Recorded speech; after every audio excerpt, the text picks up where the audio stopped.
Welcome to Box Full Show. Dengan situasi ini kita kayak meja registrasi kali nih ya, set baru nih. Betul. Karena memang ada registrasi kan kita. Ada registrasi. Menuju fans MU karena lagi menang mulu. Waduh.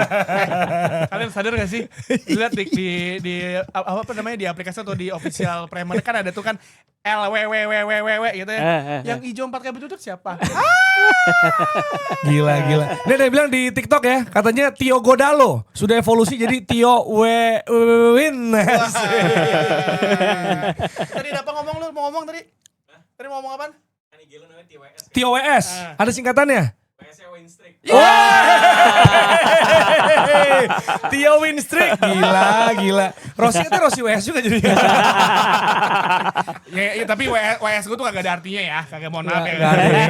Lebih ke Tio saja kan. Tio saja karena dulu kan zaman pas SMA kan lagi zaman di upstairs miskin ya kan, berandal. Gue bikin band ala-ala The Tios. Oh, The Tios pakai nama lu? Gue aja bikin ala-ala. Oh, setara Andra Bacon lu ya. Bener nama lu, keren Gue juga. punya hit single namanya Finding Neverland. Asik. Lagu yang Bahasa mana juga Inggris nggak lagi ya. tahu. Gue kira lu punya saham warung stick Ya, WS. bener juga sih ya. Iya, tepung isinya. Aduh, sorry. Tapi enak. Iya. Ya semalam juga gua udah bilang di grup WhatsApp Box to Box nih, I love Sobos lah. Gak jadi gimana sih? Twitternya dong, di Twitter Twitter gimana? juga udah. Jadi gua kan muji City, maksudnya mental ya gua fair lah gua puji gitu kan. Betul. Wah emang mentalitas udah menang 4 kali beruntun beda nih. Tapi I love Sobos lah gak bang? Tetep aja. Kena gue ya udahlah. Ya, yang jelas ntar kita akan bahas nih. Karena kita mau bahas yang menang-menang dulu lah. Ih biasa lah. Ya kan? Apalagi Man United tiap pekan makin upgrade nih. Ih kacau. Iya, kayak pemain bola ningkatin terus level tiap musim. United juga ningkatin level apalagi dengan pelatih baru nih kan. Ih, kacau. Jadi kita juga harus upgrade diri tiap hari dari hal paling basic. Ih muka bersih, percaya diri naik, performa ikut naik, simpel tapi ngaruh banget. Itu dia. Makanya kalian tuh sering-sering cuci muka pakai Next Prime. Yes, ini. Nih semua nih produk. Kita lihat ya, ada deep clean facial wash ini membersihkan pori dan polusi. Ih, yang ini juga ada namanya brightening facial wash. Uish. Wow, kacau. Untuk kulit wajah tidak merata. Nah, kalau nggak merata kulitnya wajah ya, gimana? pastinya. Maksudnya biar bisa bersihnya merata gitu. Dan ada juga Acne Care Facial Wash. Ini untuk kulit wajah berjerawat. Yoi. Nah, itu ya. Kacau. Dan kalau misalkan kalian, ya namanya juga laki-laki ya. Apa namanya kegiatan banyak, debu, Bener, naik bener. motor. Buset, gue dulu Ciledug Sarina Wah, bang, tiap itu hari. dia. Wah. Butuh nih emang kayak begini-beginian. Bener. Ya kan. Jadi bisa beli di Guardian Offline. Ada banyak diskon juga nih ya. Ih, kacau. Di tiap hari Kamis sampai Minggu. Box, ini ada super weekend deals. Bisa dapetin diskon menarik kalau belanja offline. Ditambah bisa cobain produknya langsung. Ih. Tapi dibeli. Coba lu gak beli. Kalau nggak Lu beli, masuk itu mau Guardian. Waldo. Ya, itu Nyoba ya kan. Langsung kayak gitu. Dan bisa dibeli di offline store-nya Guardian dan juga e-commerce ya. Iya, Kalau iya. online e-commerce bisa langsung scan QR di layar. Nah, Sebelah mana nih? Pokoknya ada deh di layar ya. langsung scan ya. Karena bakal bisa dapat voucher diskon menarik. Jadi langsung buruan beli produk Next Prime dan bikin diri lo jadi Prime kayak Bruno Fernandes. Masuk lagi aja. Bruno. Yes. Bruno. Ntar ya kita kan? juga pasti ada ini ya, kita nyiapin yang apa beda tipenya untuk menutupi muka malunya Arne Slot. Yang paling penting ya, Next Yes. Prime, keep moving, your prime starts now with Next Prime. Keep moving, lebih ganteng. Yeay. Liverpool gak ganteng. Bener. Tapi kalau menang sih ganteng. Ih ganteng banget. Menang masih ganteng. 4 kali beruntun. Ih gua tahu. Dan ada banget. kartu merah Citi Romero. Hmm. Tapi gimana nih? Ini menangnya clean sheet lagi ya? Gila emang jago. Gila. Udah lama gua gak marah-marah gua. Udah lama gak marah-marah. Terakhir berkabung Amorim tuh pada hitam-hitam tanpa Iya. sengaja tuh. Gue biasanya setiap kali MU habis main gitu ya, kick MU habis main gitu ya. Iya. Gue bener pengen gue cuci muka Diego Dalot nih pakai pengen gue cuci. Tapi kan lagi bagus. Rossi Iya, kemarin lagi bilang kan bagus. di WhatsApp kita nih. Iya. Jadi Dalot tuh sebenarnya juga kunci ya kenapa dia Kunci. bisa 4 kali menang ini. Itu jadi karena pemosisiannya Dalo itu nggak terlalu naik sampai jadi right winger. Karena dia kan tadi sebelumnya right wing back kan. Nah karena dia mainnya itu si Carrick itu 3-2-5 tapi nggak simetris. Yang kirinya itu pakai sini Luke Shaw kan naik Ya. tinggi. Jadi tiganya itu si Maguire, Lisandro sama Diogo Dalo. Nah Diogo Dalo naiknya tuh nggak terlalu tinggi. Dia beneran stay di situ supaya mancing Xavi Simons naik. Kalau Xavi Simons naik ada ruang di belakang itu yang dieksploit sama Cunha. Gitu. Tapi masalahnya kalau kita ngeliat Diogo Dalot itu ada beberapa momen dia mesti suka lupa untuk mundur ketika dia maju. Dia entah di mana. Untungnya Amat kayak udah sadar nih temennya kelakuannya aneh gitu ya. Temennya kelakuannya minus gitu kayak anjir lo harusnya mundur. Dia masih di depan masih jogging. Lo ada pokoknya counter attack si Tottenham tuh yang Amat akhirnya mundur. Amat sama Kobbie Mainoo mundur untuk nge-backup si kelakuannya Diogo Dalot. Tapi ya maksud gue dari sekian banyak pertandingan ya walaupun yang ketika lawan Fulham salahin dia juga sama Diallo. Tapi kemarin sih menurut gue ya udah agak mendingan lah karena ya orang banyak nanya kenapa sih lu benci sama lu gemes sama Diogo Dalot. Tonton aja 15 menit pertama ketika dia lawan tuh City. Kalau ini ya, kalau nggak neko-neko tuh bagus ya. Sebetulnya kalau nggak macam-macam tuh main simple aja bagus. Makanya kemudian kayaknya dia perlu dilimitasi deh, bukan justru dikasih kebebasan. Bukan. Seluas-luas emang dia dilimitasi karena gua ngeliat ya, kenapa kemudian dia selalu dipakai terus sama manajer walaupun udah ganti-ganti ya.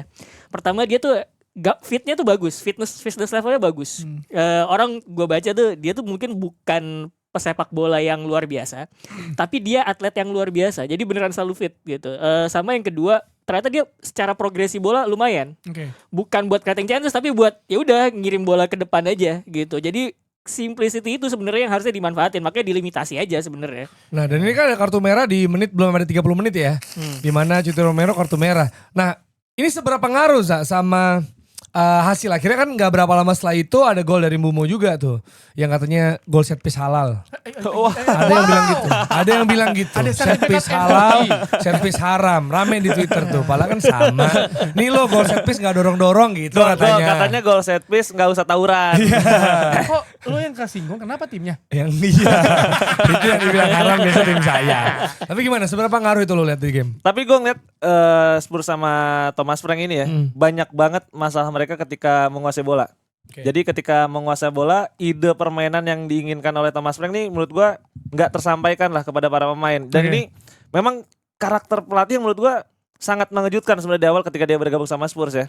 Karena dari Ange Postecoglou ke Thomas Frank nih benar-benar 180 derajat ya, sangat berbeda cara pendekatannya dan memang kecenderungannya musim ini setelah memang startnya cukup bagus ya, Spurs mereka kan kesulitan ketika menghadapi lawan yang punya organisasi pertahanan bagus. Karena ketika mereka mencoba untuk skill individu dari pemain-pemain sayap mereka, tapi dengan organisasi pertahanan United kemarin menurut gua sih nggak akan bisa tembus. Butuh sistem permainan untuk membongkar pertahanan seperti itu dan ini nggak dimiliki oleh Spurs dan dengan kartu merah pun tinggal sisa 10 pemain akhirnya nggak banyak yang bisa dilakukan. Mereka cuma nyari serangan cepat, nyari counter attack itu doang dan itu kan memang yang sebenarnya jadi khasnya Thomas Frank ketika di Brentford kan. Iya, info aja Brentford nomor 7 nih sekarang Thomas Frank. Spurs kan 2 kali lipatnya. Brentford peringkat 7 pakai pelatih set piece. Lah iya benar. Tapi kan Spurs bisa juara Liga Champion. Spurs kan masih di Liga Oh Champions. iya, masih ada peluang. Salah satu tim Inggris yang langsung masih lolos. ada. Iya. Dia fokusnya di Eropa tuh dia dari tahun lalu kayaknya ya. Sama ini. Lebih cocok. Kemarin omongan ini apa? Menang 10 pemain doang. Everton menang. Everton bisa menang 10 pemain. Gak jadi soal. Lawan Man United gak jadi soal. Emang progres udah harus diakui. Lebih stabil lah United sekarang ya. Iya, salah satu kunci stabil mungkin nggak tahu nih ya. Karena pada bilang juga Kobbie Mainoo. Kobbie Mainoo dapat peran di sini di Carrick. Itu ya hal yang nggak didapat di Amorim. Bahkan ada isu dia sempat mau pindah ya. Maksudnya ada isu walaupun dia nggak aminin tapi udah mulai ada isu karena menit playnya butuh banget rendah dan udah mau Piala Dunia kan begitu. Tapi ternyata dapat peran di sini nih. Kalau ngelihat dari seberapa krusial performa dari Kobbie Mainoo sebenarnya kan ya sebenarnya normal bagi pemain yang belum 20 tahun jarang main lah intinya gitu kan. Karena kan lu ada rotasi. Apalagi sepak bola modern yang memiliki persaingan begitu ketat. Tapi ketika Amorim memutuskan untuk mencandakan mereka, ya mencandakan Kobbie Mainoo ya karena strategi dia tidak membuat pemain seperti Kobbie Mainoo bisa mengeluarkan permainan terbaik ya gitu karena dia memilih untuk ada Bruno Fernandes sama Casemiro di sana jadi double pivotnya di mana di depan ya lebih fluid aja tapi kan dengan formasi dengan 4-2-3-1 sekarang Bruno yang menjadi free roll yang ada di depan belakang kiri depan belakang udah kayak aduh di mana-mana kayak semut gitu ya ada nyempil gitu. Nah tapi ya Kobbie Mainoo ketika Casemiro kalau fans Man United ingat ataupun yang nonton preseason Man United, ada satu pertandingan di US itu dia duet sama Casemiro di tengah. Ada Bruno Fernandes juga dan itu works. Bagus banget mainnya. Lawan Bournemouth kalau nggak salah yang menang. Jadi beneran kelihatan, tapi kayak Amorim memang saat itu berpikir udah oke, gue memaksakan Bruno sama Casemiro tengah untuk memfasilitasi Cunha, Mbumo, Mason Mount ataupun si Sesko di sana. Jadi ya ada penyesuaian gaya bermain dan ya ini ngebuat orang-orang kayak di lini masa bilang bahwa ya ini keputusan Amorim yang salah. Menurut gue dibilang salah iya, tapi dibilang nggak tepat juga iya karena ya salah iya nggak tepat iya. Ya karena formasinya tidak membuat si Maino bisa main di situ karena Bruno Fernandes. Lu mau ganti Bruno Fernandes gitu? Menurut gue kasusnya ini adalah perkara tipe pemain gak cocok sama sistem pelatih. Itu hal yang jamak ya. Kejadian di maksudnya nggak cuma kejadian di Mainu doang. Jadi ada pemain gak cocok sama sistem pelatih gitu. Karena yang gue lihat kalau Amorim pakai 3-4-3-nya itu dengan 2 pivot itu dia butuhnya satu DM Casemiro tipe DM, yang satu yang bisa kreator dari kedalaman gitu. Makanya dipasang Bruno Fernandes di situ. Sementara si Kobbie Mainoo ini bukan kreator dari kedalaman. Dia number 8. Iya, yang menurut gue sih kalau lihat beberapa game terakhir, 4 game terakhir itu emang role-nya Kobbie Mainoo kayak gitu. Jadi linking apa menyambungkan antar lini ya. Progres di tengah sama kemudian dia ngasih pengaruh di dekat kotak penalti lawan gitu. Nah, di sistemnya Amorim nggak ada yang kayak gitu. Lu DM Casemiro sama yang bisa creating chances dari kedalaman. Ya udah, siapa lagi kalau bukan Bruno gitu kan. Sementara untuk progresi dia pakai sayap. Biasanya kayak gitu. Nah, makanya kemudian menurut gua kasusnya itu adalah perkara ya itu tadi pemain nggak cocok sama sistem pelatih gitu. Sementara sekarang Carrick gak butuh progresor kreator dari tengah gitu, dari kedalaman, karena sekarang yang buat progres bola dari tengah itu pakai si Lisandro kan.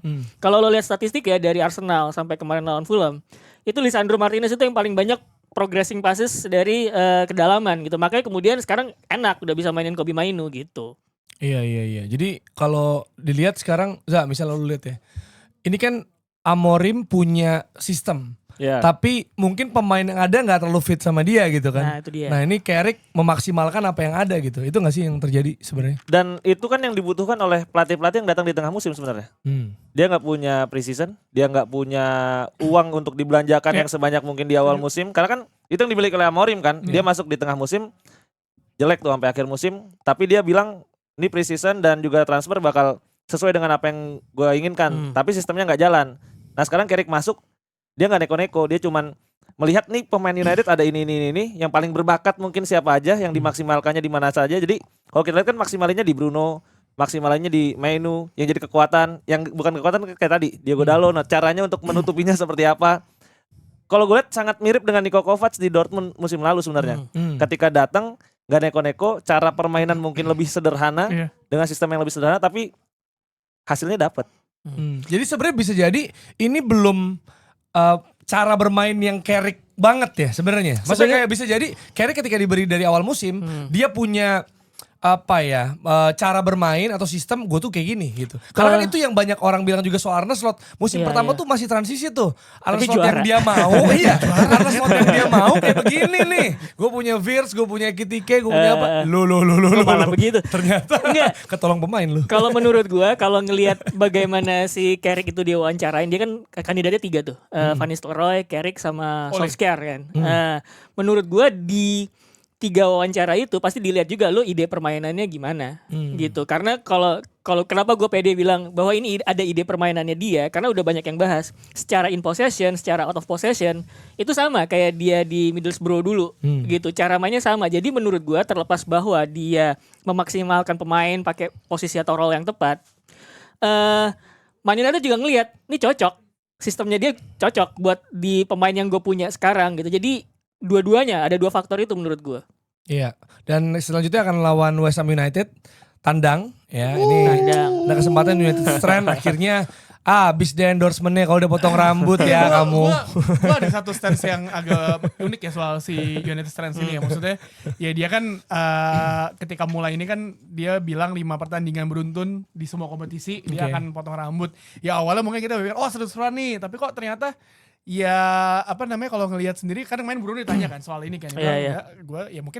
Pokoknya Bruno tidak menanggapi lah hal itu. Dan gue akhirnya sadar bahwa kayak ya juga ya ketika dia bikin konten ini kan yang happy adalah dia dapat sponsor dari mana-mana gitu. Maksudnya sponsor dan lain-lain dia menikmati lah. Tapi ya ketenaran itu. jadi tuh kayak ada beban bagi ini anjing kita masa klub sebesar Man United mesti menang buat dia orang cukur. nyukur. Iya. Ya lu sokap gitu Enggak, maksudnya. harusnya cukur itu cuma efek doang. Efek. Harusnya buat tim sama fans keseluruhan. Karena tapi jadi ya seluruh fans United berharap menang 5 pertandingan karena sebenarnya ketika lawan West Ham nanti ya lawan West Ham imbang ya, menurut gue tuh udah oke loh, menurut gue. Betul. Menurut gue udah oke. Lo lawan West Ham yang grafik lagi naik loh. Ya. Dia lagi oke loh. Sekarang karena si Espirito Santo nemu asisten pelatih yang baru tuh yang Iya. otaknya dia lah dia gitu. Jadi ya kita berharap tuh misalnya fans United berpikir ayo menang biar dia cukur, mendoakan ya tapi yang untung dia dapat endorsement baik banget. Iya, coy. dan sebenarnya kalau misalnya seri aja, walaupun bagi mungkin pemain ya kita udah berusaha lawan West Ham juga, lagi bagus gitu kan. Sebenarnya it's not bad lah. It's not bad. Tapi ketika dia United Stand gak jadi cukur, aduh ini hal yang buruk nih gitu loh. Ya nggak sih? Itu cuma efeknya. itu cuma buruk di media sosial. Ah. Tapi kalau secara tim kan enggak dong. Oh iya, tapi maksud Iya. gue, jadinya kan kita kan ngomong soal online noise nih. Online noise. Jadi akhirnya orang merasa, aduh kenapa sih gak menang MU? Padahal jadinya United gak cukur rambut nih, padahal it's not that bad gitu loh. Sebenarnya kan Karena online. Bellerin juga protes. Waktu Iya, pernah Hector Bellerin sempat ngomong juga di media bahwa dia gak suka sama Arsenal Fan TV, FTV, karena wah lo ambil keuntungan segala macam dari maki-maki kami, Iya, emang. dari mungkin kritik apa segala macam gitu kan. Apalagi kan Bellerin kita tahu dia kan cultured banget kan orangnya kayak lu nggak gitu men. Abang-abangan skena bang. Iya lu nggak gitu men gitu. Sebenarnya online noise itu emang perlu di call out sih.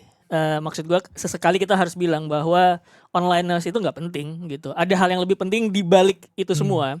Seperti halnya pemain futsal kita yang kemarin kena hujat itu gitu. tuh. Itu gila Ngapain menurut gua. gitu? Kan katro. Kok gitu. lu ngatain Israr hat-trick udah hat-trick dia. Ini masih dikatain apa? Ja alasannya? Penalti gagal. Iya bukan sorry bukan alasan. Ini, Kritikannya gaya-gayaan. Oh kenapa lu penalti pakai kaki kiri? Dia emang kaki kaki kiri. Dal. Dia kaki kiri nonton gak sih lu?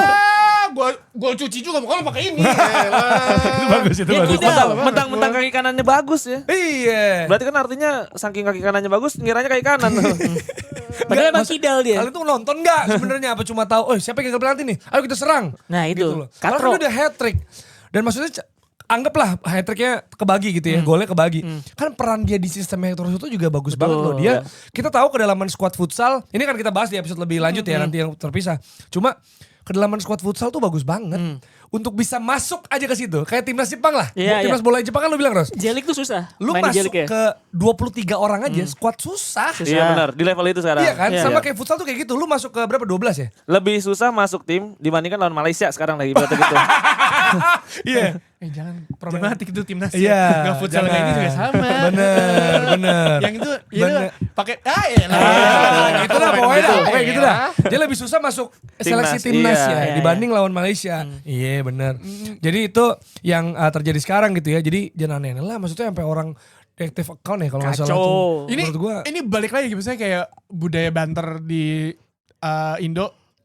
Orang tuh berpikir ya kita juga pengen menang gitu, kita ada harapan menang, harapan itu ada kayak pas kita 5-4 kebobolan lagi dan permasalahan Indonesia kita tahu power play yang kita bahas nanti ya, tapi ya udah sampai situ gue pas kalah gue sedih sih.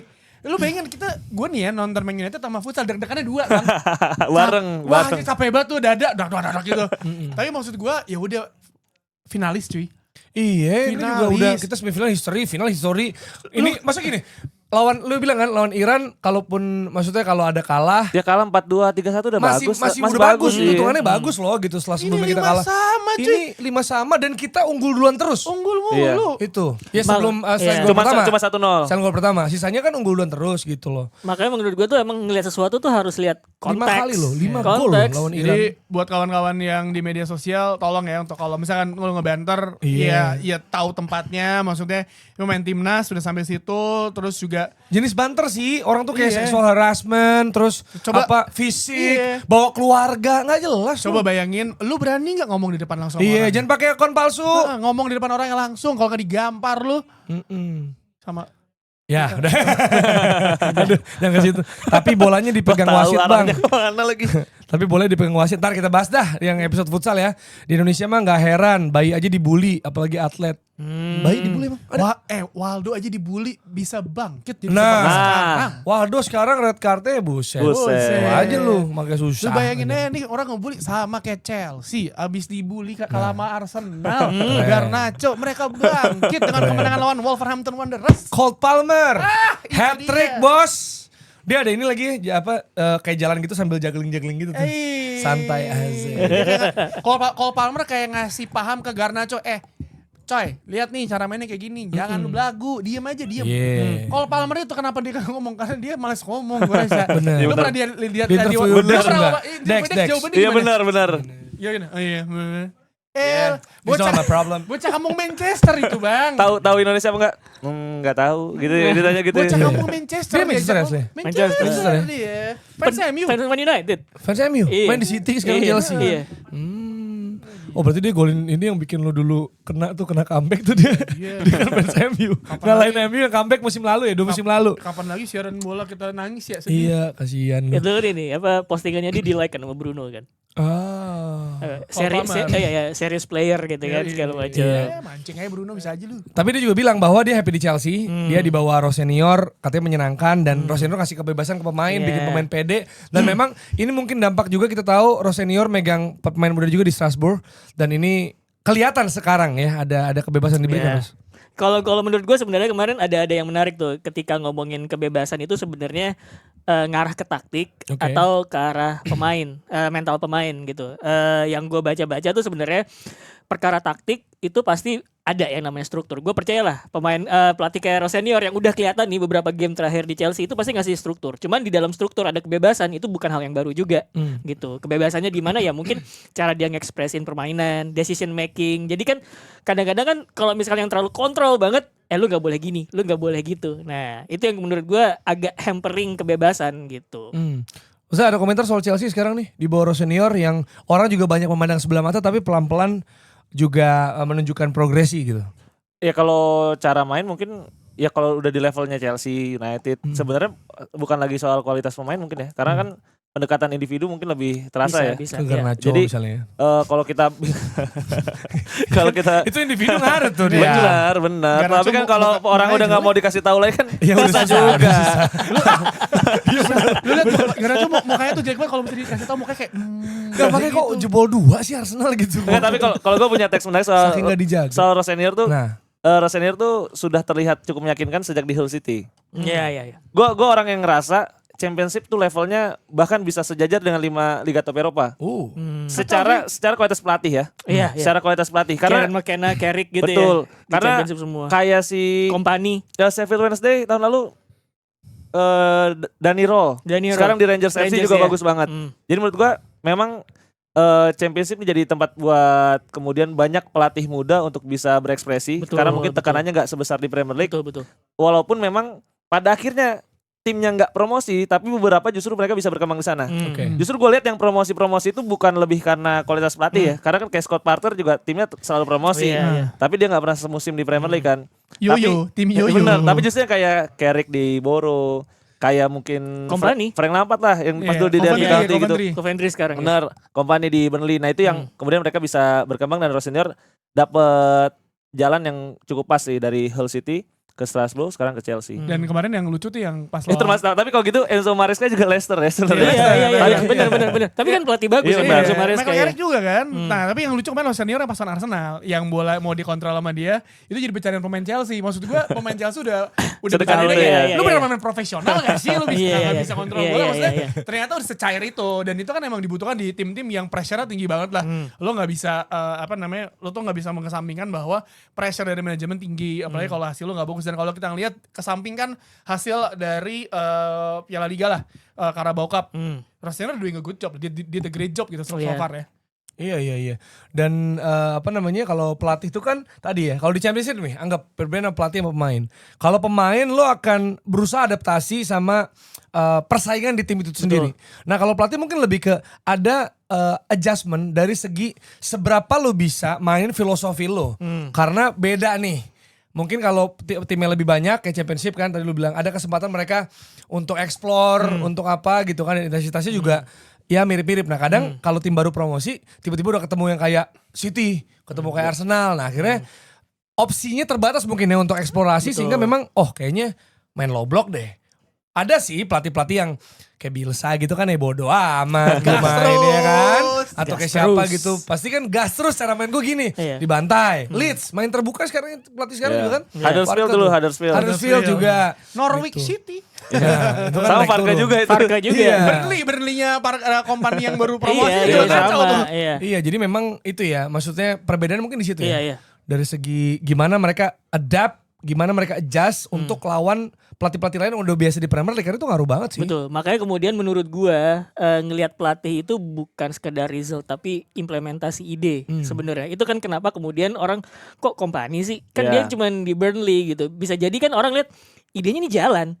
Tapi pemain-pemainnya Betul. nggak bisa ngimplementasiin idenya itu secara kualitas gitu. Sama kayak Michael Carrick, kok dipecat sama Boro? Pemain-pemain terbaiknya dijualin melulu. Bukan dianya yang jelek. Iya. Tapi dia Ada. resource-nya habis. Dan Iya, dipecat, gitu. dan dipecat setelah berapa musim yang konsisten Iya, kan. konsisten gitu. Jadi menurut gue memang ketika ngelihat pelatih itu ya begitu. Yes. Idenya dia gimana sih? Masuk gak sih sama sistem gua gitu. Bener, tapi idenya Emery lagi mentok nih kayaknya ya. Hey. Karena setelah 8 kemenangan Izin, beruntun, 2 kali menang doang dari 7 laga sejak kalah. Gue gak mau bilang sejak kalah sih. Tapi kenyataannya Emang ya, iya. sejak kalah 1-4 dari Arsenal. Kalau gue sih ngerasa gini, ketika dia udah mulai masuk Eropa lagi, masih udah mulai main lagi tuh. Nah itu kan mesti bagi energi, bagi konsentrasi. Makanya gue masih merasa Aston Villa akan kelempar dari Betul. 3 besar. Ini ada yang ngomong di TikTok, pesan saya, Aston Villa mau turun cepat atau King MU tarik turun. Ya tinggal 3. MU yang tarik turun. Tinggal 3 tuh. Iya, jadi menurut gue itu bisa jadi misalnya MU Chelsea bisa ketiga 4 bahkan. Aston Villa bisa turun, nah Liverpool tergantung mereka sendiri. Iya. Berarti yang kemarin data yang gue kasih ke yang kita tayangin Oh tuh iya. yang mana Menang semua itu. ada yang nge-tweet easy bro, we still on the right track. Karena berpikir Arsenal menang, City menang, we're still on the right track. Iya. Sesuai prediksi lo masih bisa on the right track. Jangan gila kalian sama Man United. Ini konteksnya Man United juara ya. Jangan gila kalian semua. Gue gak tahu kalau misalnya itu beneran kejadian kita kayak wow ya apa ya kan gila. Tapi kalau kata Nggak, orang tapi kalau sampai Man United jadi juara, yang kebanggaan itu yang 2 di atas kanan gitu. Kalian ngapain aja? 12 poin loh. Iya. 12 poin. Dan itu tidak mungkin. Kan bisa- Kalau sampai Ya, gue tapi bilang iya. unlikely lah. Ya likely lah memang. Kalau misalnya itu kayak elah. Sekarang kan 4 kemenangan beruntun ya. Iya. Siapa tuh 14 kan nanti. Nah, Enggak, we're still on the right track. Enggak, gini. 14 itu satu hal. Yang kedua, hal kedua adalah berarti Arsenal City kepleset terus. Kalah 4 Ngapain dia? kali dong. ngapain gitu kan jadi? Jadi pokoknya di kolom itu ya di data itu City itu tuh kalau cuma berapa imbang berapa kali gitu. Iya. Terus tapi Man United cuma imbang 2 kali kan. Bisa menang terus. Mau Itu bisa bikin Tol- Man United. Itu kayak gak mungkin. tolong Tidak jangan mungkin. delusi. Tolong Iya. jangan delusi. Enggak, gini, kalau United menang terus, itu ya udah gitu. Maksudnya Iya, mungkin iya. aja itu terjadi. Tapi City kan sama berharap Arsenal, iya. Arsenal City kalah juga. Iya. Dalam hal ini Arsenal kalah 4 kali kan. Kan gak mungkin. Tapi Gua gak mau ngomong. akan tetapi Tapi masa sih? akan tetapi ya Masa lo kalau sih? lihat Arsenal kemarin mainnya ketika lawan Sunderland gimana lu Iya. gimana mereka di Liga Champions. Gue selalu bilang bahwa bahkan gue kemarin ngomong di podcast cerita gue bilang kayak ugly win is a win. Lo liga, lo mau menang kalah Memang, jelek, lo memang. 1 gol, Memang. gol bunuh diri, lo mau gol, lo yang orang pada bilang set piece haram atau apa gitu, tetap 3 poin ya. Lo mau Ya. menang 7-0 ketika Liverpool lawan Man United, ujung-ujungnya juga siapa sih City ya? Iya. City kan, maksudnya kayak Iya. lo tetap Iya, iya. 3 poin juga gitu, Iya. cuma agregat gol. Jadi Yang jelas, gue juga ngerasa kalau Aston Villa dikit aja ya. Itu gol dari Ryan, dia bisa dribble banyak. Itu Luka Din itu defendingnya jelek banget. Karena Sama. dia jebol dari situ Betul. dan dia membiarkan orang gocek-gocek di depan dia cuma kayak jalan aja nggak ada berusaha lari gitu. Jer, Luka Din itu dulu di Everton dijual ke Aston Iya. Villa. Di Everton ini gak work, dijual ke Aston Villa. Lu gimana? Dan udah bermusim-musim tuh mencari Iya, iya. penggantinya. Iya, iya, Tapi iya, kayak iya. Ian Nggak Madsen, nemu. Nedeljkovic tuh nggak ada yang works di situ. Ya, Dan bayangin aja, cedera juga. reject dari Everton pindah ke Aston Villa. Ya bagaimana? Berat. Refurbish kali di Aston Villa tuh. Bener. Dan Sama ini, sorry.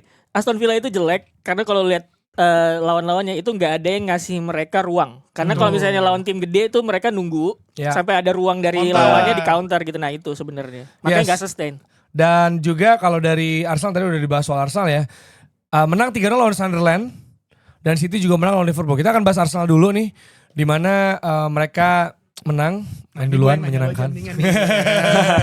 Oke, sebagai fans Arsenal, karena ini kan udah 3/4 jalan ya? Berarti Ya. Sama dia juga belum pernah kasih take juga. Oh, lu Arsenal juga kan? Enggak. Dia Liverpool. Liverpool.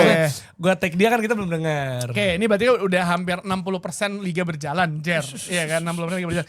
Dan jaraknya cuma 6 poin sama City nih. Walaupun City sama Arsenal, anything can happen gitu. Mesti bisa ketemu kan? Masih ada ketemu Masih ya? ketemu. Masih 18 ketemu. April. H-1 gol ultah. Gila. Jadi maksud gue, oke Jer, ini Gyökeres akhirnya 2 gol. Begini dong. Kasih. Iya kan? 2 Sambil gol ini, nih. sambil rebahan. Ya, ada yang bilang, oh lawannya Sunderland. Enggak gitu, Loh, Sunderland. justru. Sunderland tuh sulit, Bang. Iya. Iya kan? Emang kalau misalkan ketika, apakah iya Gyökeres tuh emang nggak boleh main sebagai starter gitu? Lo jadi super sub aja. Karena berapa kali super sub lawan internasional dia nyetak gol. Iya, menurut gue faktornya kayak Havertz. Memang. Kayak Havertz, dia tahu betul untuk bisa utilize Gyökeres. Karena kan sempat itu kan, kita juga udah suka bahas kayak, ini Gyökeres kagak gacor, kenapa? Gitu kan, pertanyaannya mungkin sempat ada, oh jangan-jangan emang gak ada yang supply yang ngasih bola ke dia. Ada juga cara bermain lawannya. Kan kayak dia golin lawan Leeds kan, dua pertemuan tuh. Iya. Terus lawan Sunderland juga, karena memang bukan yang menumpuk low block gitu. Bahkan di game kemarin ya mungkin karena dia Udah ketinggalan. iya ketinggalan satu, terus dia off the bench juga, sehingga memang ada tendensi lebih dari lawannya untuk lebih terbuka, lebih menyerang, dan dia masih punya tenaga yang lebih bugar juga dibanding back lawannya gitu. Jadi itu yang terjadi, karena kalau tenaga sejajar kan dia jalan dia tuh sprintnya kan nggak dapet tuh, sering kan kayak gitu. Tapi karena dia lebih bugar, kalaupun adu sprint bisa menang. Karena kemarin juga yang lawan yang gol kedua dia kan tap in kan, tap in yang si Martinelli ngasih. Tapi itu juga itu menarik juga tuh, karena sebenarnya pas dia habis golin itu di tackle brutal loh sama pemain Sunderland. Iya. Maksudnya itu worth kartu merah juga, karena itu gol terus tak gitu disikat 2 kaki gitu. Nah, ntar kita akan bahas lebih lanjut lah soal kartu merah dan gol dianulir atau enggak ya. Dan juga kalau gol pertama itu dia baru masuk banget. Baru masuk banget. Terus ada umpan ke Havertz kan dia emang jago banget exploiting space lah. Terus dia ngasih kayak cutback gitu, dihajar sama Gyökeres sambil gol yang number 9 banget menurut gue, sambil jatuh gitu. Betul. Nah tapi kalau misalnya ngelihat Arsenal, ini kan si Odegaard cedera ya? Iya, Odegaard cedera. Odegaard cedera tuh Silitannya Ada jadi dia. kayak lebih, apakah Odegaard jadi adalah masalah utama di Arsenal? Kepancing lagi aja. Mancing nih. Hati-hati Jerry. Apakah ternyata masalah dari Arsenal adalah Martin Odegaard? Bukan masalah, kurang pas aja. Ya berarti masalah dong. Kurang pas aja di sistem sekarang gitu kan. Maksudnya mungkin dia juga, maksudnya gini, gue masih merasa Odegaard setelah yang cedera panjang waktu itu, ini belum Odegaard yang kita kenal lah. Maksudnya di era, apalagi pas yang title race sama City sampai mepet pekan terakhir ya. 22-23 itu ya? 23-24. 23-24 karena 22-23 kan yang gue bilang overachieve. Yang sering cedera, yang Haaland buka kuncir. 23-24 tuh yang Foden buru-buru banget yang golin itu kan. Nah itu kan bagus tuh musim itu. Kalau 23 pas Martinelli masih bagus tuh. Yang itu, yang ininya kuning, apa emas ininya.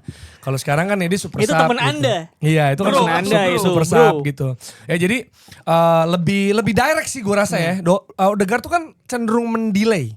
Iya, dia lebih kontrol. Ya lebih kontrol. Sedangkan Havertz bisa kayak gitu dan sebenarnya ini it's a good problem buat Arsenal. Tapi bad problem buat manajer FPL karena bingung sebenarnya mau pakai siapa main Arsenal. Depannya Karena ya sekarang ya. Iya, maksudnya tengah ke depan.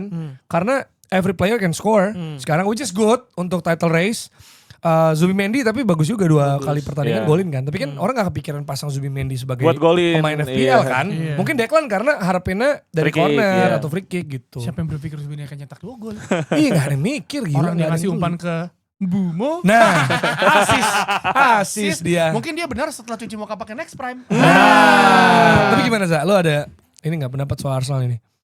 Quadruple kan?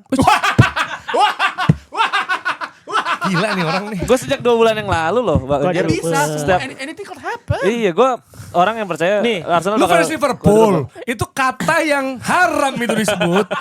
Nih, Karena gue- sejak ada kata itu keluar, sama kayak MU Tsunami Trophy lah. Tsunami Kira-kira Trophy kan langsung- bercandaan. Langsung buff. Ya emang dia gak bercanda tuh quadruple, beneran dia? Beneran. Yang Aing tanya itu beneran dia ngomong Beneran. quadruple, gak bercanda itu? Tsunami Trophy itu bercandaan. Tsunami Trophy bercandaan. Tapi kalau gue yakin quadruple tuh yakin banget gue. Yakin. League Cup udah final. City, lawannya City. Ya kan, Liga udah final. FA Cup mungkin yang masih jauh. Wigan. Champions League peringkat pertama. Mulut Anda dijaga. Liverpool gitu, peringkat pertama lawan PSG. Ya, tapi kan sekarang ini Arsenal menurut gua tim terbaik yang ada di Eropa sih. Secara penampilan, secara defense. Iya. Benar. Maksudnya terlepas kritikan soal golnya dari corner kick terus. FC Bayern enggak? Enggak lah, udah kalah. Bayern udah kalah kan? Tapi FC Bayern bukan yang terbaik. Di bawah. Menurut gue ya sekarang ya. Arsenal, Bayern Munchen, MU. Inter nggak Inter? MU ya sebulan terakhir lah. Iya, pokoknya 5 itu Arsenal, Bayern 2 teratas. Bawahnya Inter, mungkin Barcelona. Berarti ini gambarannya kayak UCL Real dong. Madrid Kalau lah. bilang gitu kan UCL 1-2 kan kan? Arsenal Bayern. Iya, tapi Nggak, maksudnya cerminannya dari UCL dong kalau lu tadi bilang 2 itu. dari UCL juga. Tapi Spurs enggak sih ya. Spurs. Tapi Bayern Munchen kenapa gue bilang kayak gitu? Karena Bayern Munchen di bulan Januari performanya jelek. Goblok sih Bang. Lucu Dia banget. kalah sekali, Bergeser. terus Imbang. seri, Ya. dan gap sama Dortmund tuh tinggal 6 poin. Dari yang tadinya double digit kan. Artinya memang kalau berdasarkan performa sekarang Arsenal yang paling kenceng lah di Eropa. Walaupun menurut gua tantangan terbesarnya adalah nanti ketika masuk ke 16 besar Liga Champions. Karena Arsenal itu ketemunya antara Borussia Dortmund, Atalanta, Bayer Leverkusen, Olympiakos. Menurut gua ya Dortmund, Atalanta ataupun Leverkusen nih lumayan bisa merepotkan sebenarnya kan. Tapi kalau menurut gue ya, kunci dari Arsenal musimnya akan bagus apa enggak adalah final Carabao Cup. Oke. Berpengaruh dengan mental ya. Iya bisa jadi karena ini kan final pertama Arsenal setelah berapa tahun? 5. 2020. 6. 2020. 6 tahun berarti ya. Ya 5,5 tahun lah, 5,5 tahunan. Dan kelihatan dari ekspresi para pemain Arsenal ketika lolos ke final tuh yang abis menang lawan Chelsea. Diprotes Terry. Kacau, gak peduli anjir. Iya, boomer lu. Lu kepleset anjir. Makasih. Iya, lu kepleset. Pleset lu. Selingkuh. John Terry. Temen sendiri di sini. Oh iya, sorry. Temen sendiri di sini. Makasih. Ini bercanda tadi kayak bercandain Waldo ya. Sorry. Baru Ter. Kenapa? Iya. Celebration polis ribet banget. Emang kenapa Lu sih? ngangkat piala lu pakai lu harus enggak pakai jersey lu Ter. Iya, juara pakai jas lu. Ganti baju. Hah? Oke, ganti baju. Dia Gary Neville ngangkat piala pakai jas dia. Iya, Tapi ya maksud gue kuncinya adalah final Carabao. Karena kalau misalkan karena kita udah lihat berapa kali lah lu ingat ketika Liverpool yang masih ada kesempatan untuk ngejar Premier League Liga Champions yang akhirnya kalah sama Man United sama golnya Amat tuh Ya, Eva, ya. Anthony gitu. Terus abis itu imbang sama Man United di Old Trafford juga. Abis itu kan mereka langsung drop Goyang tuh ya, performance-nya. goyang ya. Nah ini apakah Arsenal ketika lawan City di final Carabao Cup bisa mempengaruhi itu? Kita gak ada yang tahu tapi lu dari final duluan ya, udah ada di final sana, satu langkah dapat trofi. Kalau Arsenal menang lawan City, musimnya akan lebih mudah dibandingkan mereka kalah. Kalau menurut gue pribadi ya. Apalagi ada kemungkinan undian dari UCL itu akan mempertemukan Arsenal sama City di perempat final. Kalau lolos. Jadi itu akan terjadi dari 22 Maret final Carabao sampai tadi gue bilang 19 April mereka ketemu di IPL. Mereka ketemu di UCL dulu. Jadi dalam sebulan 4 kali ketemu. Menarik tuh. Nah itu akan menarik. Nggak bosan. Jangan.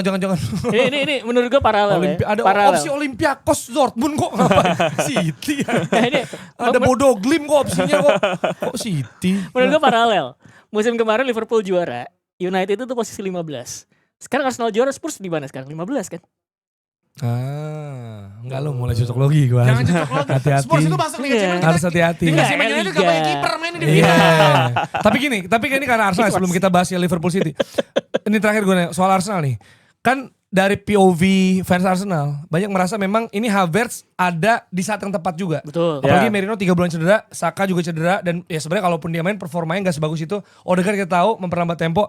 Eze ketemu low block, kreativitasnya hilang, itu yang terjadi. Tapi Havertz dia muncul lagi dengan role-nya banyak orang bilang kayak di Leverkusen. Memang. Jujur gue gak senonton itu Za. Havertz Oke. di Leverkusen. Gimana lu ngelihat itu sama Pas Leverkusen sama gimana, Za? masuk ke Arsenal sistemnya Arteta sekarang? Jadi kalau di Leverkusen itu sebenarnya kayak Havertz main di 4-2-3-1 belakang striker. Oke. Dia itu bisa dibilang kalau role-nya di Football Manager ya, bukan attacking midfielder, bukan advanced playmaker, tapi lebih ke second striker. Berarti kayak sekarang persis ya? Persis. Oke. Jadi dia itu pemain yang kemudian masuk ke kotak penalti, duel di sana, nyundul bola, bikin gol, tapi dia juga bisa agak Buka turun, ruang. buka ruang ke kanan ke kiri.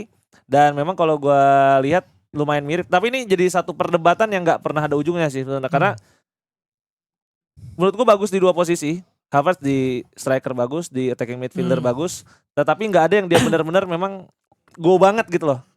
Jadi selalu ada kurangnya. Kalau dia di attacking midfielder mungkin kurangnya dia secara physically, mungkin kalau berduel di sana masih agak kesulitan. Tapi kalau dia jadi striker pun dia banyak mundur, akhirnya nggak ada orang di kotak penalti kan. Jadi menurut gue emang jadi problem yang bagus ya. Dia punya versatilitas kayak gitu, tapi di sisi yang lain dia nggak tahu-tahu benar karakter asli gue tuh striker apa midfielder nih gitu. Iya. Oke. Itu dari Havertz dan sekarang kita geser ke City. Sebelum ke City Arsenal. Tapi lu masih aman kan dengan Arsenal yang bisa juara Premier League? Iya. Aman sih kalau itu Masih udah aman jauh kan? banget. Masih gimana? Masih nyaman kan lu Iya. dengan Arsenal yang bisa tetap berada di atas? 6 baru 6 posisi poin. Dia tuh suka malu-malu kucing ya. Ntar dulu yuk. Ragu-ragu. Sama kemarin Kan 9, harusnya bisa 9 ya. Jadi tuh botol tuh, woi protes dong City botol. Sebentar. Arsenal botol protes lu. Kita tanya jadi. Liverpool. Jadi beli tiket ke Budapest atau ke London? Nah itu ntar dulu bang, visa dulu aja. Visa ya. Oke. Aduh tegang gue dikejar. Gila ya mental juara City, gila sih menurut gue. Kemarin Soboslai gue pikir, rasain tuh, itu rasanya gitu kan. Pas Arsenal Liverpool 1-0. Iya kan Soboslai gitu juga. Iya, mirip banget, itu spotnya rasanya mirip. City, udah siap nih gue kan. Mungkin udah mau siap konten. I love Szoboszlai. I love Soboslai. Dikejar loh. Kalau dikejar jadi kayak, iya Arsenal gak bisa gitu. Itu yang gue rasain. Itu udah keluar belum buat fans Liverpool tutorial ngalahin City bos? Ada di YouTube Manchester Ada, United. pasti gue yakin ada. Ada, pasti ada. Tapi Cari aja. tapi ya kalau kalian nonton pertandingannya babak pertama, babak kedua aja deh. Babak pertama kayak Babak pertama kita gak usah bahas ya. Udah Ape, lupain ya. ape. Gitu-gitu gak jelas. gue tuh melihat kayak dulu gue selalu menantikan pertandingan sebagai fans sepak bola ya, City lawan Liverpool. Oke. Klopp sama Pep itu serunya seru banget coy. Serunya kayak anjing nih gila, perubahan taktiknya cepat, pemainnya juga agresif semuanya. Tapi ini entah kenapa ketika ini permasalahan yang kita selalu bahas soal City ya musim ini. Kayak bola ke Haaland tuh si ada sebelum dia gol itu sebelum penalti. Emang bola ada ke dia. Karena Marmus kali ya. Maksudnya gak pas gitu main Iya, terus bareng. juga, Iya. terus juga Liverpool kemarin Tirta tuh marah-marah soal Cody Gakpo. Terus dibilang kayak ada orang ngebalas tweetnya dia bilang kayak, nah ini yang dirasain sama fans Man United tuh kalau ngeliat Diogo Dalot, ngeliat Cody Gakpo tuh kayak gitu. Paham? Kayak lu keselak sih anjir, kacau banget lu ngecekin Cody Gakpo. Tapi dua tim ini main kemarin kayak kok gini ya? Kayak City-nya juga tangannya bolong, beruntung berapa kali. Tapi gue sebagai fans Man United, gue happy ketika City lawan Man United, Gehi belum masuk. Jago banget. Solid ya. Jago banget. Solid. Jago Jadi banget. bagus banget. Dia kayak old school defender gitu Iya. ya. Maksudnya kepala kan back modern gitu. Kan kita kan sempat bahas tuh, yang main bakal siapa, Gehi sama Dias kan, nggak mungkin dia cadangan akhirnya. Sama Kusanov aman, Kusanov buktinya gitu. Bagus. Walaupun ya babak pertama lagi-lagi ya kita we can forget about the first half ya. Tapi Itu babak kedua dominan terutama City itu. pas sudah Babak pertama. apalagi pas abis gol Szoboszlai itu hidup banget tuh ya. Itu baru main dia Itu di sana. baru main. Jadi terutama untuk netral. Mungkin kalau gua fans Liverpool atau City udah nggak apa-apa gitu aja gitu kali ya. Hati-hati. Kalau kita kan Stop the time now, boring stop the nih. Gua kan siaran sama Virsi ya Groningen PSV ya. Lebih seru nih gitu dibanding itu secara game ya. Iya. Secara game karena pas udah habis Szoboszlai jadi seru sebenarnya gitu. Nah, gimana lo ngelihat di game kemarin nih? Fans Liverpool nih. Nah. Apa baca lu merecet Biji merecet. Sekarang kalau kata Tita sayangannya apa Brentford ya? Sama Everton. Sama Everton. Oh, bukan Iya. nama Chelsea Man United lagi. Udah mulai lari bedanya. Beda 2 pertandingan sekarang udah Iya, ya sama beda 4 6. besar ya. Udah lama gak win streak ya? Waduh. Gimana? Selain ada memang fans-fans Liverpool yang ngerasa inilah saatnya alasan kita mecat Arne gitu. Nah, Ada yang gitu tuh. Stand saya dari fans Liverpool nih. Gue jujur terakhir kesini kan Desember ya. Terus gue bilang waktu itu pas Salah lagi keluar, lagi ke Piala Afcon. Afrika, ini momen buat dapat hasil. Tapi setelah itu setelah gue ngomong itu memang lawan Wolverhampton prediksi kita benar. Cara mainnya menang 2-1 benar banget. Iya kan? Tapi abis itu seri banyak banget. Itu harusnya ketika Chelsea United lagi konyol-konyolnya kita bisa ngejauh tuh. Iya. Malah imbang. Iya, dan itu menurut gue berpengaruh lagi ke mental. Sampai puncaknya mungkin kalah lawan Bournemouth lagi kemarin kan. Karena itu kan unbeaten tapi seri semua tuh. Iya. Puncaknya kalah lawan Bournemouth, terus ada kecenderungan sebenarnya sekarang Arne Slot itu di game besar bermain dengan sangat aman. Cautious. Oh, iya. Jadi yang penting nggak kebobolan dulu, yang penting itu nggak kalah dulu. Tetapi pada akhirnya memang babak pertama itu salah satu babak paling buruk musim ini menurut gua. Secara permainan karena Liverpool nggak main bola bang. Iya, Di babak pertama tuh nggak main bola. Tapi surprisingly babak kedua justru Manchester City yang nggak main bola. Nah. Gua nggak menyangka tiba-tiba di babak kedua itu City nggak bisa nguasain bola. Terus Liverpool banyak banget dapat peluang. Hugo Ekitike berapa kali di depan gawang, Gakpo di depan gawang. Dan memang ketika Szoboszlai mencetak gol itu jadi trigger buat City balik ke permainan ya. Karena kalau kita lihat secara permainan City itu baru muncul ketika gol tersebut dicetak dan memang ini salah satu masalah terbesar Liverpool juga musim ini. Di akhir laga Liverpool ini nggak tahu cara menutup pertandingan. Jadi kan kalau kita bicara basket futsal itu kan ada line up buat nutup pertandingan. Betul. Nah Liverpool ini kayak nggak tahu gitu kalau misal kita mempertahankan kemenangan ini harus masukin siapa. Kan Curtis Jones tiba-tiba masuk ya kan. Menurut gua Curtis Jones bukan tipe orang buat mempertahankan keunggulan lah. Tapi untuk ya kontrol. Iya benar. Kontrol. Iya. Jadi menurut gua sering banget ya kita lawan United kebobolan menit akhir. Lawan Chelsea. Jago aja lawannya. Fulham itu. Lawan Fulham. Tapi kalau Harrison Reed. Fulham itu gak ada yang nyangka tendangan masuk Jer. Enggak, Itu kalau di loss begitu. Itu kalau Harrison Reed cuma teman-temannya di latihan doang yang tahu dia bisa nendang kayak gitu. Iya. Tapi sering banget lawan 3-3 tuh lawan apa? Pernah juga Leeds ya kalau nggak salah. Makanya kan di Iya. di tanding Kemen Nigeria gitu kan. Menurut gue ini salah satu masalah terbesar sih. Liverpool musim ini nggak tahu cara buat nutup laga gitu. Kalau udah seri kah? Kalau udah menang kah? Karena kemarin buruk banget menurut gue di fase additional time itu 7 menit yang sangat buruk sih. Ini menurut gue gini ya, kadang-kadang tuh gue ngeliat Liverpool tuh suka ada gap antara tengah sama belakangnya gitu loh. Itu perkara struktur atau emang pemain kayaknya alpa deh nutup ruang di area tersebut. Nah ini gitu. juga masalah yang fans Liverpool tuh bingung. Kenapa Liverpool udah berapa musim gak beli defensive midfielder? Karena kan memang Gravenberch pas musim juara tuh bagus. Betul. Tapi dia bukan defensive midfielder murni. Kita tahu dia di Ajax bisa bawa bola sebagai box to box sangat baik. Betul. Di Belanda juga kayak gitu. Tapi kenapa kemudian dengan satu musim yang bagus dari Gravenberch ini membuat Alpha membeli defensive midfielder, malah beli striker 2 mahal banget. Yang satunya cederaan, belum main lagi. Mending kan Isak dibeliin itu midfielder ya kan? Iya. Jadi ini salah satu hal yang menurut gua juga jadi Gue sampai lupa deh Isak gila. jadi Iya, bener jadi juga loh. dosanya board sih menurut gua. Menurut gua ada ego buat beli Isak ketika memang itu sangat tidak dibutuhkan. Gue setuju sama lu. Gue setuju. End apa kabar? Endo sehat. Kok gak dimainin? Ada di bangku cadangan. Tapi nggak pas buat Tapi jadi bukan sistemnya DM itu. juga sih ya. Bukan Iya. DM banget ya gak sih? Maksud gue, Tapi menurut gue tipe pemain yang cocok buat mempertahankan keunggulan seperti Endo. iya maksud gue. Dibanding Curtis Jones yang masuk ya. Iya gue bukan apa ya maksudnya. He's a good player gitu. Ketika lu dimainin, dia dengan etos kerjanya sebagai gelandang bertahan, at least lu nutup ruang gitu. Lu nggak kayak benar-benar terbuka. Ketika lu unggul 1-0 dan lawan City, waktunya juga nggak banyak lah untuk City 7-6 ngejar. gitu ya? Iya, untuk City 7 ngejar. sih? Menit 76 kan? Kalau gak salah ya. Ya 10 menit lebih Iya. lah intinya 15 Liverpool. menit sebelum kelar ya. Lu gimana ceritanya bisa kebobolan cara begitu? Caranya sangat mudah kan. Iya. Udah siap konten gue. Power play. Power play, anjir power play. Yang tadi power play sih. Masalah timnas futsal Indonesia itu lawan power play. Iya, maksud gue Liverpool power play kan dia bukan Iran. Tapi Kalau Iran Tapi ngejar. kalau Alisson yang menit terakhir dia maju dia Yang penalti serangan menurut gua nggak masalah karena iya. lo ketinggalan 1-2 Iya. lo di kandang lo take it or leave it lo Iya. nyerang kalau gol berarti kan lo dua sama Jadi Trubin kalau Jadi gol. Trubin. Sayangnya bukan West Bromwich.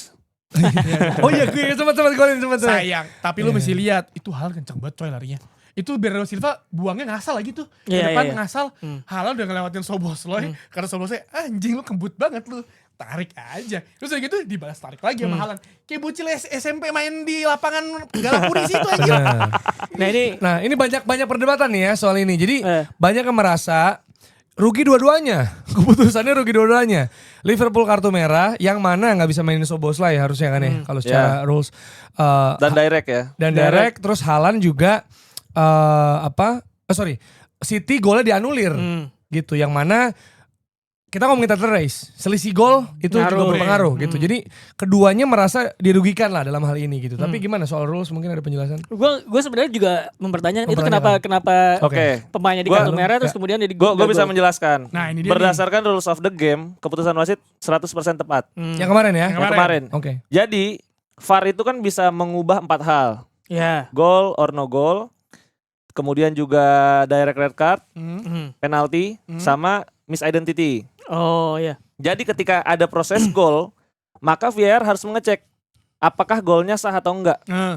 Dan ternyata ketika proses gol tersebut memang ada pelanggaran yang dilakukan oleh Erling Haaland kepada Dominik Szoboszlai. Oke.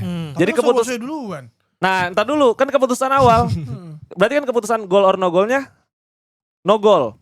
Karena ada pelanggaran dari Haaland. Justru itu keputusan awalnya, no goal. Karena bukan kan yang nariknya di belakang ya. Kita harus dari ujungnya dulu. Iya. Bukan sebelumnya. Benar. Dari ujungnya. Dari Goal. resultnya ya. Betul, resultnya dulu goal or no goal. Oke. Ketika sudah kemudian disahkan itu no goal, wasit kemudian tarik lagi ke belakang. Ada possible red card. Nah, keputusannya adalah direct red card untuk Dominik Szoboszlai. Jadi itu sebenarnya adalah dua keputusan yang berbeda. Jadi keputusannya adalah no goal dan kemudian ada direct red card. Dan menariknya ini pernah kejadian di Super League atau Championship musim ini. Di Indonesia pernah ada. Ada gol sundulan masuk, kemudian di review pemain yang menyundul dalam posisi offside. Artinya kan nggak gol. Tapi ketika ditarik lagi ada pelanggaran dari kiper di kotak penalti. Itu kemudian jadi penalti. Nah, golnya tidak disahkan, tapi kemudian jadi penalti. Terus penalti gagal. Penalti gagal itu yang jadi kontroversi. Tapi memang berdasarkan rules of the game itu adalah keputusan yang tepat dari wasit. Dan inilah kenapa pentingnya memang kita harus mengetahui itu gitu. Betul. Iya, berarti wasit Inggris belajar dari kejadian di Super League nih. Itu. Ya gimana orang wasit Inggris salah mulu. Tapi menurut gue berarti kan harus ada ini ya, ada sebuah sosialisasi ya. Menurut gue kalau hal-hal kayak gini tuh jangan dibawa di ruang tertutup di kalangan wasit atau pengadil doang. Mestinya dipublikasikan penjelasan sih menurut gue ya. Dengan kayak gitu kan. Ya makanya kemudian publik tuh juga jadi belajar sebenarnya. Tapi PJML sebenarnya sudah berusaha ya. Karena jujur semua presenter di seluruh dunia tuh dapat undangan itu kan dari PJML sebelum musim dimulai kan.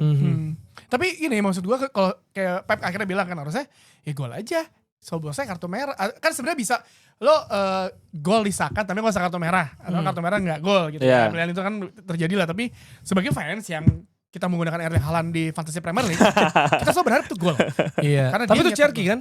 Oh Cherky yang pakai Cherky, Waldo pakai Cherky, makanya makanya dia protes. Iya, tapi ya udah mau gimana lagi ya. Ya tetap menang juga 2-1 dan menit akhir, tapi yang rugi di sini adalah Liverpool karena straight red card 4 pertandingan ya. Nah, kalau gue sebagai fans Liverpool lebih rugi red card sebenarnya daripada kebobolan. Iya, mendingan kebobolan. Karena Frimpong enggak ada, Bradley enggak ada. Terus bek kanannya siapa? Endo. Kalau dia bagus gimana? Ya enggak tahu. Ya. Tapi enggak mungkin bagus sih kalau di red card. West Brown aja enggak ada posisi tetap. Joe Gomez gimana? Joe Gomez kan juga masih cedera kan? Masih cedera ya? Iya. Endo bek kanan nih. Aduh.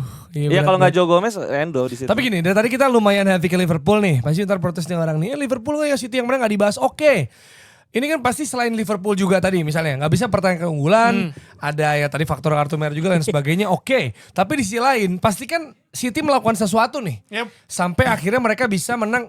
Dan sebelum itu terjadi insiden yang tadi terakhir, kita juga harus menyoroti bagaimana Haaland bisa memberikan umpan atau celah buat Bernardo Silva. Ya, nah kalau City gue suka Silva karena longevity sama versatility. Betul. Ya Bernardo gokil banget. Gimana proses Pep atau City beradaptasi dan adjust sama itu, Ros? Gue tuh sebenarnya setuju sama Nabil di grup chat semalam itu. City butuh Tijani Reinders karena kita udah ngebahas dia bisa masuk dari second line ya, jadi number free 8 gitu ya, terus kemudian masuk dari second line atau balance di lini tengah gitu. Tapi ternyata yang kemudian dipakainya perubahannya sama Pep Guardiola itu player for player ya sebenarnya. Si Marmoush diganti sama Cherky gitu. Sementara sisa pergantiannya sisa pergantiannya itu ya back semua tuh. Ake masuk kan ya.